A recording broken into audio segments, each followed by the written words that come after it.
Sadiq on LBC. I'm here for the next 30 minutes, or probably 45 minutes, the way James O'Brien behaves, taking your calls. This is your chance to put any question you like to me, the Mayor of London, and I'll do my best to answer. So the numbers for you to get your questions on air are 0345 6060973, or you can email sadiq@lbc.co.uk, or you can text on 84850. Don't forget, you can also watch Speak to Sadiq on the website lbc.co.uk or live on your LBC Facebook page. So, straight to the first call, and it's, I think, Leslie in Dulwich. Good morning, Leslie. Good morning. How you doing? You right? Yeah, very well, thank you. Yourself? Not bad at all. What's your question, Leslie? Right, so wanted to find out your opinion. Do you actually think that drill music and gang violence have a relation? Do you think drill music actually incites gang violence?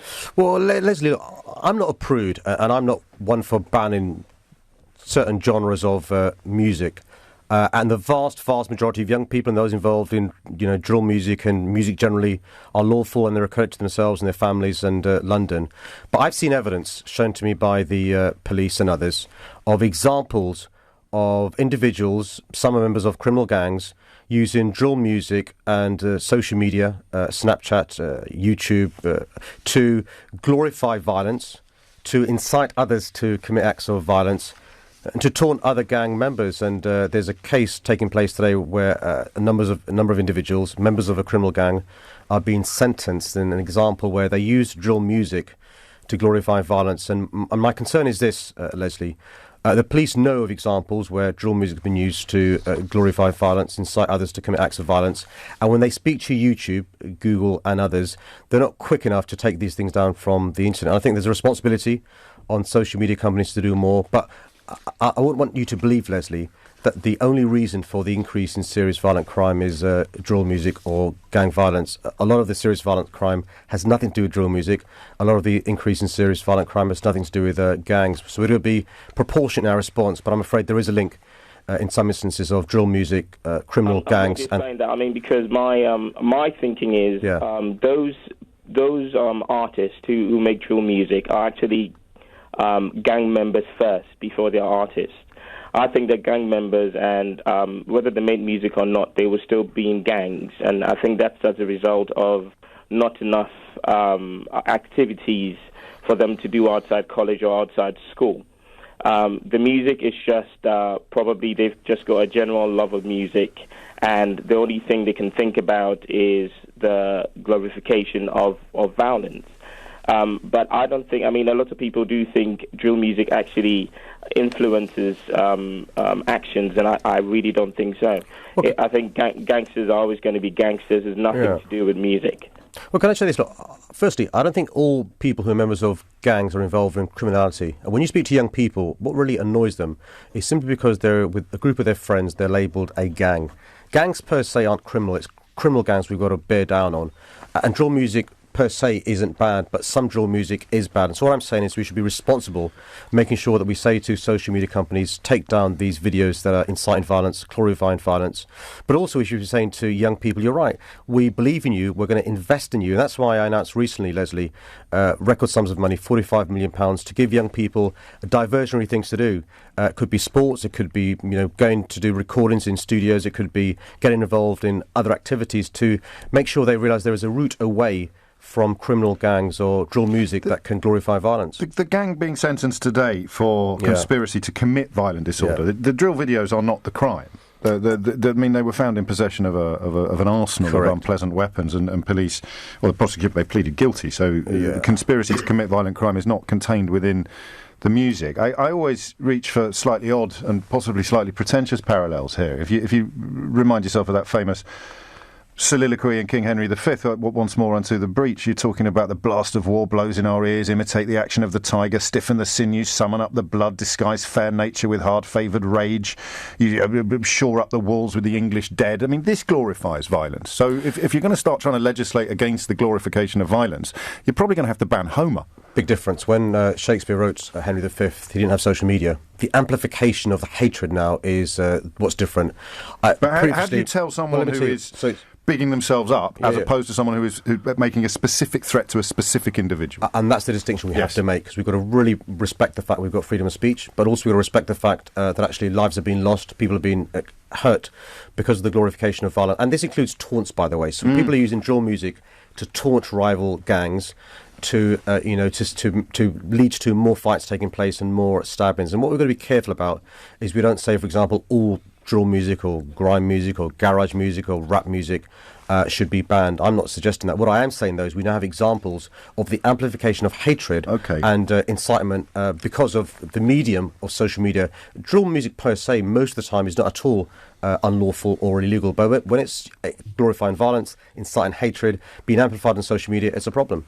And the other point to make, of course, Cressida Dick, speaking to Nick Ferrari last week, pointed out that if most of us received a threat to our lives, we would go to the police and expect the police to act upon it. But a lot of these people, the last thing they're ever going to do is go to the police, even though they may have been in receipt of a specific and plausible threat to their safety. It's worse than that. We often are dealing with the victims of crime, people who have been stabbed multiple times, who aren't willing to speak to the police, even though they've been the victims and almost lost their lives for a number of reasons. They're worried about personal safety. They think they're more likely to get justice by themselves than relying upon the police, and a whole host of reasons. So we've got to make sure the public has confidence in the police. That's why the Commissioner and the police service are working incredibly hard to try and give Londoners the confidence in the police so they can report things to the police, they can be witnesses, they can provide intelligence. And even, I say this to the victims of crime who've suffered horrific injuries, please, please, please cooperate with the police so we can put behind bars those responsible for the attacks on you that lead to you suffering these injuries. We'll take another question in a moment, which I think will address policing. Before that, would you mind addressing people directly who think that you bear personal responsibility for the huge surge in knife crime and violence on the streets of the city where you are mayor? I'm the mayor of London. I'm the Police and Crime Commissioner. I accept responsibility for what happens in our city. Security is the biggest concern that I have. It's the one thing that keeps me up at night time, whether it's terrorism threats, whether it's the surge in serious violent crime. But I'm not going to apologise for explaining the context. We've seen across the country an increase in serious violent crime. This weekend in Ipswich, a 17-year-old child lost his life because of a stabbing.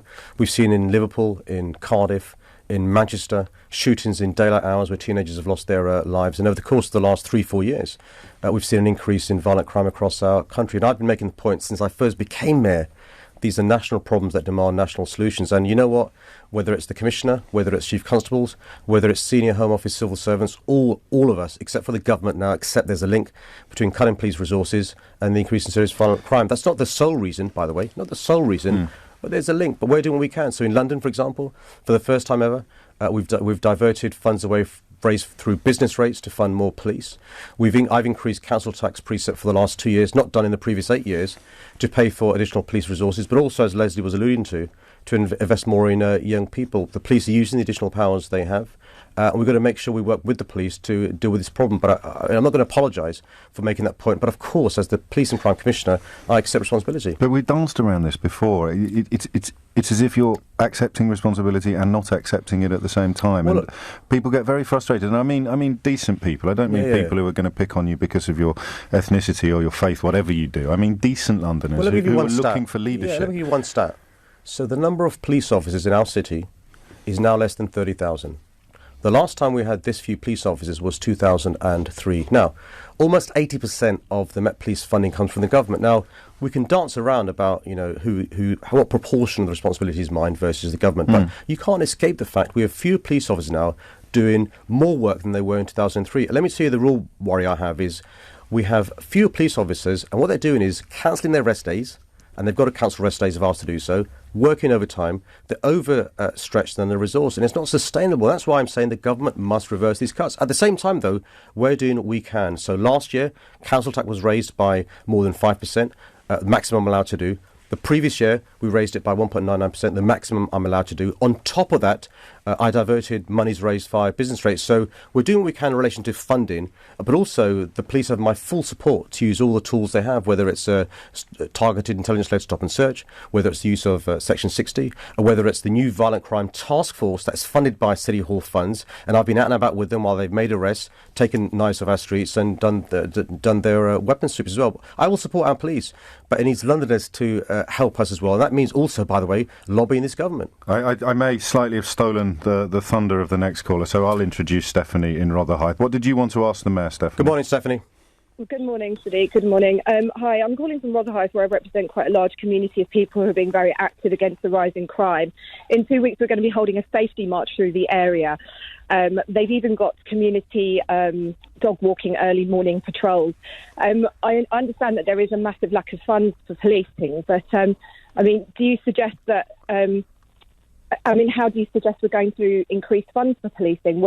How can we raise funds so we can get more officers on our streets so that the communities don't have to patrol the streets themselves? Well, Stephanie, firstly, thank you for being a good citizen and for the work you're doing to try and bear down on the issue of the rising crime that is affecting communities like Rotherhithe and other communities across our city. I've had other good examples of communities helping the police. So, for example, I was recently in Redbridge, where the communities there have set up WhatsApp groups to report suspicious behaviour. They had a spike in burglaries, and that's led to, by the way, their cooperation with the police, a reduction in burglary, and the police have an operation there to target a small number of people committing a large number of burglaries. The biggest thing we can do is to provide the police with intelligence, Stephanie. So we police by consent. And if you see anything that's a criminal act taking place, ring 999. But you can also ring anonymously Crime Stoppers on 0800 555 111. If it's not an emergency, 101. So we've got to provide the police with intelligence so they can do their job. It's really, really important, including suspicious behaviour, people who you know are involved in criminality. One of the things that's happened, Stephanie, over the last few years is because we've lost neighbourhood policing, that function was done by them. You'll remember the Bobbies and the Beat, three community support officers, 2 police officers, 1 sergeant in every ward in London. I've restored 1 dedicated ward officer on top of the 1 police officer and 1 CSO, but we need to do much more. To answer your question shortly, you can continue to lobby the government, as I'm trying to do, to reverse their cuts made on What does that policing. look like? What does lobbying the government look like? Because I'm conscious of a slight Groundhog Day air to our time together now. Well, let me give you an example. Because I hear these phrases, and I take them in good faith, but nothing's changing. Well, let me give you You're an example, not getting Stephanie. any more bodies. Let me give you an example of success. So for 2 years I've been banging on about this is a national problem that demands a national solution. And to give Amber Rudd credit, before she resigned, a month before she resigned, she accepted my point because I was lobbying the government. This is a national problem. And so she published a serious violent crime strategy. I may disagree with what's in the strategy, but the fact is they realise there's a national problem that demands national solutions. And so, we all know from being active citizens, Stephanie, what lobbying means. It means writing to your MP. It means writing to the government. It means putting pressure on them. It means phoning into programmes like this to make sure the government understands that it's not acceptable for these cuts to be made to our city. In the meantime, Stephanie, the good and bad news is I've raised taxes, the maximum I'm allowed to do, to pay for police officers. It won't fill the massive hole left by the government, but we're doing our bit. But the final part you can do to help, Stephanie, is the work you're doing to work with young people to divert them away from crime, to get mums, dads and elders involved in keeping our children safe, but also making sure that young people have constructive things to do rather than thinking it's okay to pick up a knife, okay to join a criminal gang, or okay to get involved in criminality. Okay. What more, Stephanie, do you think? What more do you think that I could be doing as your mayor? Don't hold back, Stephanie. Okay. I lived in Hackney a few years ago, where crime got very, very, very bad. And one of the locals mentioned that the army came in and cracked down on the area because gun shooting was a weekly issue in that area. I mean, what about putting plainclothes army soldiers on our streets if you're so underfunded with police? So on the issue of the army, so we do have a protocol in place. If there is a terrorist attack on our city, we can use the army to backfill some of the buildings that armed police protect. That protocol doesn't exist, and it's a national government issue. It doesn't exist for non-terrorist related crime. What we've done, though, Stephanie, since I became mayor, is we've increased the number of armed response officers and armed response units. And you'll be aware, I'm sure, we recently had a situation where we commemorated a year on from the horrible terror attack on London Bridge. And London Bridge is an example where our armed officers, because of the increased investment, were able to respond to the attack in less than 8 minutes because we've got additional armed response officers and armed response vehicles. So I have invested in armed response vehicles and armed response officers. But again, the bad news is, Stephanie, and the Police Federation would make this point for me, the number of armed response officers lost since 2010 because of government cuts still hasn't been replaced by the additional ones that we've added in there. But all options are considered. But you'll appreciate, Stephanie, I think nobody would want, armed officers from the army walking the streets of London. But we're looking at all options in relation to making sure we've got the right number of armed officers in our city. Roughly speaking... how many do you want? Put a number on it. What would you, here's the thing, right? What number would involve you not being able to pass the buck to central government on this? If you had 35,000, 40,000, 50,000, you could say, right, this is all me now. New York has a smaller population than us, but New York has 36,000 police officers plus 8,000 additional staff to help them. I'm not suggesting that the government's going to give us 36,000 officers, but, we had 32,000 officers in the recent past. So how many do you want? What would be your ideal case scenario? 36,000 would be the ideal scenario, but if we got, any increase from the government would be welcome. Let's move on. Okay, thank you, Stephanie. Thank you for your call, and by the way, thank you for the work you're doing in Rotherhithe. The next caller is from Redbridge, actually. I mentioned Redbridge. It's Abbas from Redbridge. Good morning, Abbas. Hi there, good morning, Sadiq. Just a quick question, really, in relation to the Conservative Party, and what are your feelings about pushing them to have an independent investigation in relation to all the Islamophobic, and I don't really like to use that word. I like to use the word just bigotry, really, that we've seen against Muslims and Islam by some of the members of the Conservative Party. What are your feelings regarding that? Just by way of context, the chairman of the Conservative Muslim Forum has accused his party of a failure to take action on Islamophobia. Labour, of course, has been battling many accusations of anti-Semitism, but calls for an independent inquiry. I don't know if you've added your voice to those. Well, Abbas, I haven't so far, to answer James's question, added my voices, but let me just deal with this. Look, I think no political party should be a safe space for bigotry, in your words, whether it's anti-Semitism or whether it's Islamophobia. I'm afraid the party that I belong to and I love, the Labour Party, has been far too slow to act on serious allegations made of anti-Semitism against members of the Labour Party. I also think, by the way, the Conservative Party have been far too slow to act on allegations of Islamophobia in the Conservative Party, and you will be aware we can criticise him for a variety of things, but to give the leader of the Labour Party credit, he did order an inquiry into anti-Semitism in the Labour Party. My criticism has been that the Labour Party has been too slow to act on the recommendations made by that, and I think the Conservative Party, should look into the concerns made. And by the way, these aren't concerns just made by the Muslim Council of Britain. These are concerns made by the Conservative Muslim Forum. These are concerns raised by the former chairwoman of the Conservative Party. And by the way, look, the reality is in the Labour Party there are senior members of our party who are Jewish. That doesn't mean that there's no anti-Semitism in our party. Similarly, the fact that there happen to be senior members of the Tory party who are Muslim or of Muslim heritage shouldn't mean there can't be Islamophobia in the Tory party. And I think any party that wants to, lead our country, represent our country, should make sure there is no safe space for any bigotry in their party. As a Muslim, really, the worry that we have is perhaps often not so much for ourselves, but for our children, because the way things are going and the way things are escalating and the comfort that these people actually have in saying the sort of ridiculous things that they say. I mean, Mike Payne, for example, who shared a tweet about Muslims as being parasites and breeding like rabbits. These sort of statements do not result in a harmonious society or a society where people treat each other with dignity and respect. They often are fodder for the far right, for people who want to perhaps not just say the odd harsh word to a woman or a man walking down the street or a child walking down the street, but take things further. And I just don't think that bigotry in today's day and age, whether it's against Jews or Muslims or Christians or atheists or anybody else for that matter, whether it's homosexuals or whatever, should be tolerated. And I would hope that you would do a lot more in perhaps highlighting this issue, speaking about it, and insisting that there is an investigation, just as there was, quite rightly so, an investigation, and there should be, within the Labour Party. Why don't you just call for one? Why don't you just add your voice to calls for? I think I just did in the answer. Because I mean, I see some of the stuff that gets sent into this studio whenever you're here. You are probably in receipt of more anti-Muslim prejudice and bigotry than anybody else in the country, and yet you do. I think Abbas. I don't want to put words into his mouth, but I think he senses or fears that you might be too relaxed about it. I think Abbas has explained the reasons why I'm reluctant to do so in relation to me. Let me see why. Because, look, young people like Abbas's children, his nephews and nieces, young people across the country, fairly or unfairly, look upon me as a role model. And if I was to talk about all the experiences that I've had today, let alone during my mayoral campaign, my worry is young people of a certain background will think, you know what, I'm not going to get involved in politics because if I put my head above the parapet, I'll get the sort of stuff that Sadiq Khan gets. And I think, Abbas, the thing is this, we can't win. When we do get involved in mainstream politics and civic society, we get the sort of vile stuff that James is alluding to.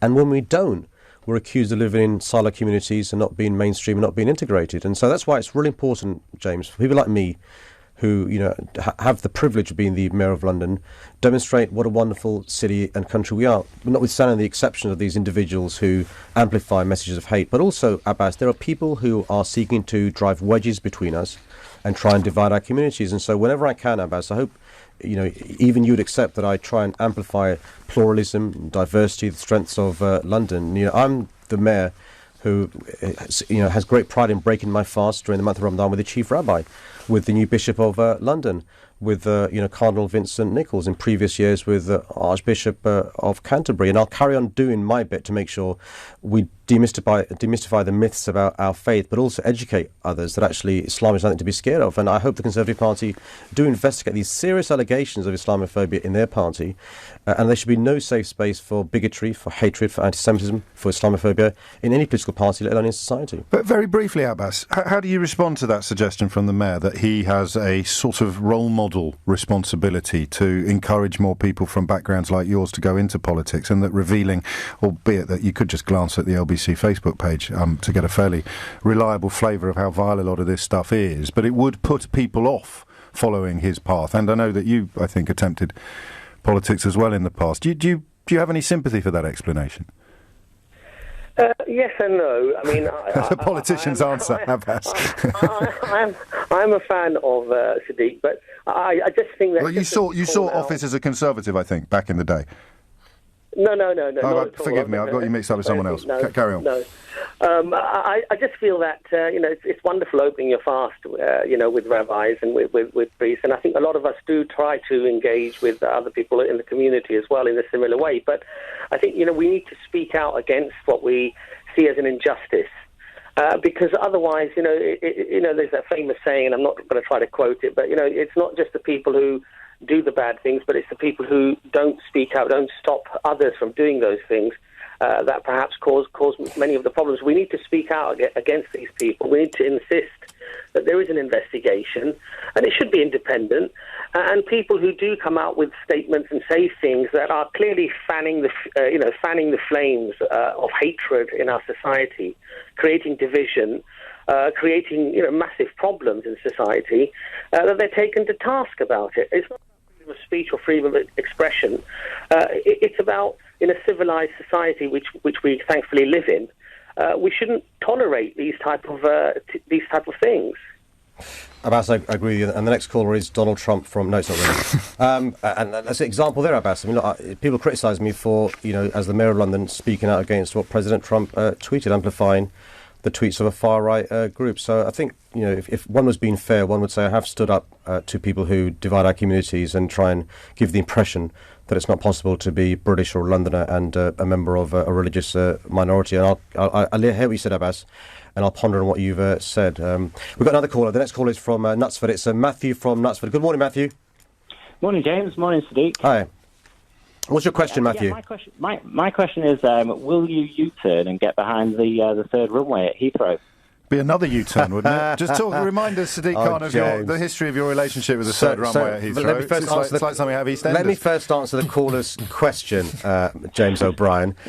Matthew, the answer is no. And let me explain to you why. And let me tell you why James is being mischievous, what he means by that, for those callers who haven't been following this Heathrow debacle. So I accept the case, Matthew, that there is a need for increased air flight capacity in this part of the country, in the southeast of London. That is still my position. It was my position in 2009, my position in 2016, and my position now.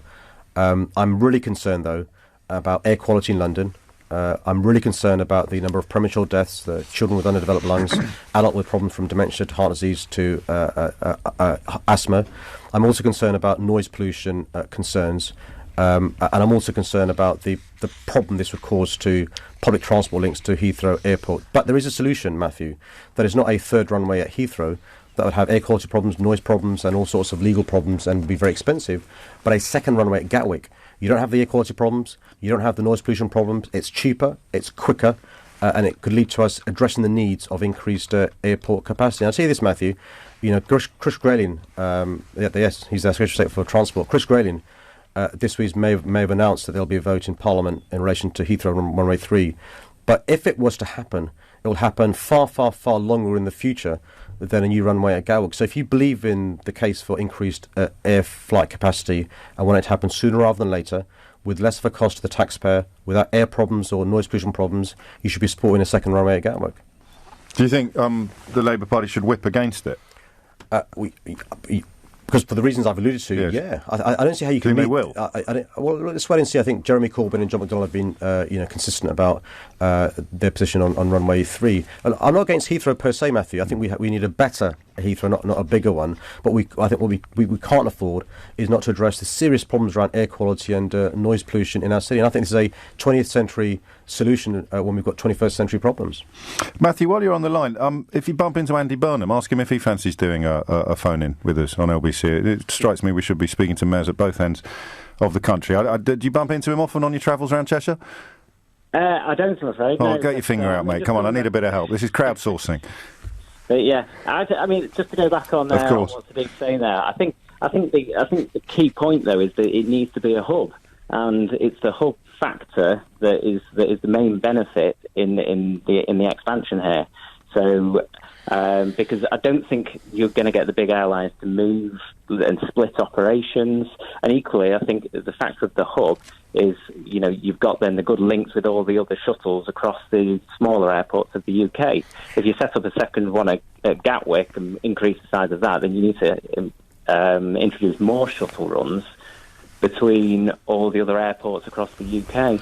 I must say that's right, Matthew. That's why I said it's a 20th century solution. It's a 20th century solution to a problem that's different now as we evolve with technology. I think people are peeling away from the hub model. The bigger airlines now are going to other airports, but also if we invested in better links between Gatwick and Heathrow, that would address if these problems really do exist. I don't accept that Heathrow Runway 3 is the answer to the 21st century challenges of aviation, not just in our country, but around the world as well. Matthew, thank you for your call. I've got another call from outside London. It's from Ipswich now. Gary, good morning. Thank you very much for ringing in. Hello, Mayor. Hello, James. Hello, mate. Sadiq, like you, son of a bus driver. Good man. I didn't know that about Sadiq Khan. You should mention it more. The thing about advertising and Jamie Oliver's call for a ban on cigarette cereal boxes with Tony the Tiger and things like that. Do you agree with all that? Well, can I speak? Can I confess, Gary? We in City Hall have been working closely with Jamie Oliver on a number of initiatives. We can't accede to all the requests he had, but I give him huge credit for the campaigning that he does. One of the things that I was shocked to read was the fact that 4 out of 10 Londoners aged 10 or 11 are obese or overweight. And the figure's not dissimilar for the rest of the country, Gary. Now, if you're obese or overweight as a child, you're more likely to be obese or overweight as an adult, which leads to all sorts of health problems. It causes economic problems and is a huge loss of potential of people across our country. So we know advertising works. Otherwise, why would people bother advertising? We know people spend huge monies in this. What we should be doing is encouraging young people to eat healthily, eat sensible foods, and families as well. Advertising doesn't help. And so I've announced recently a consultation to ban junk food advertising on the TfL network. And I think we should be looking at ending advertising for junk food before the watershed at 9.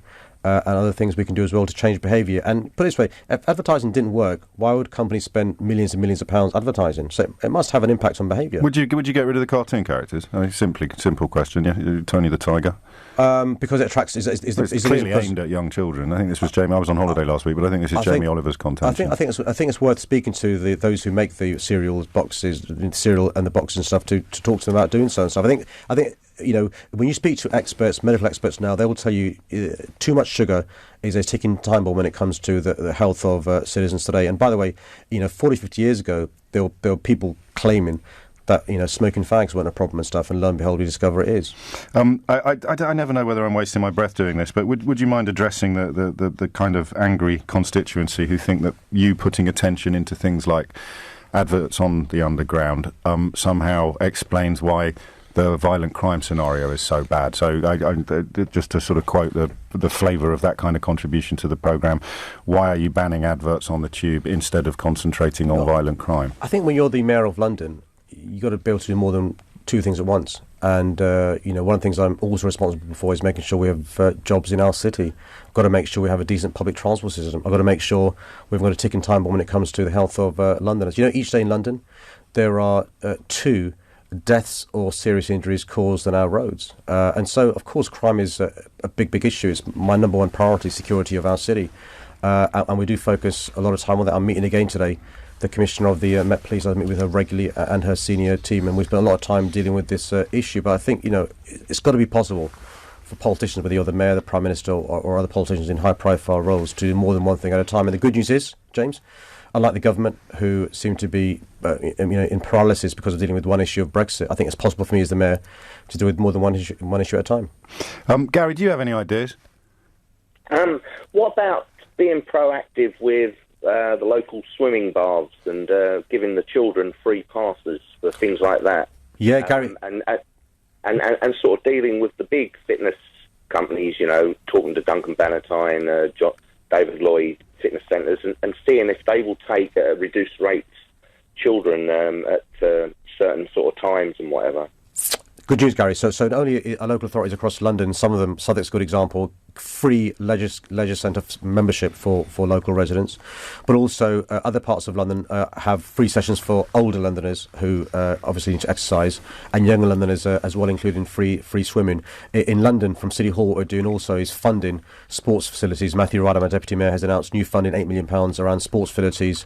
I've announced, as part of the Young Londoners Fund, money to pay for coaches and hiring halls. It could be punching bags or footballs and stuff to get young people active. The Daily Mile initiative, where running a mile, a young person in schools, is a very, very cheap way, Gary, of young people doing exercise in their schools. And as part of my health inequality strategy, we're trying to encourage more schools to do that as part of the curriculum. But also, by the way, Gary, also making sure nurseries and schools who do provide school meals provide healthy school meals as well. There's no one single thing. There's no silver bullet.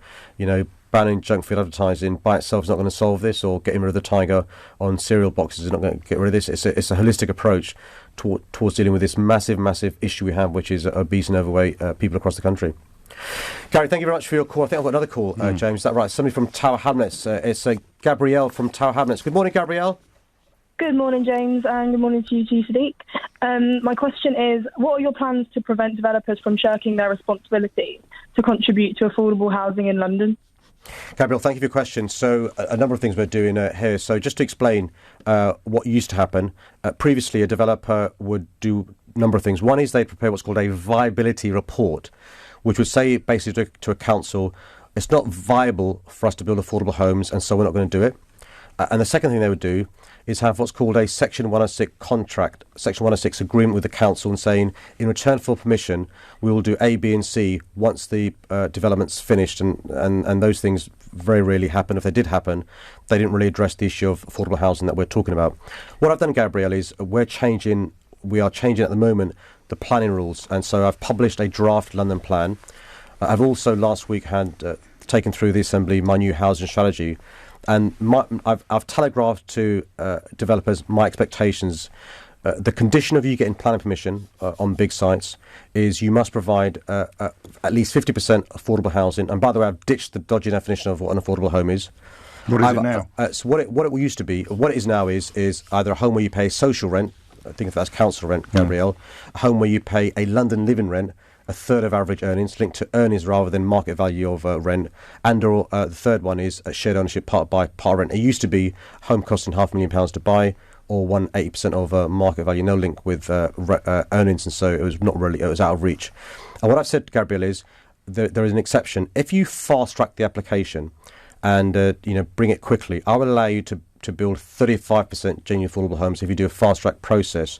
And what I've also done, Gabrielle, is hired in City Hall a team of viability experts to test and check whether these reports the developers do are really true. And there are examples in the recent past where our viability experts have shown actually the developers can do far, far more. And if you don't do far, far more, you don't get permission.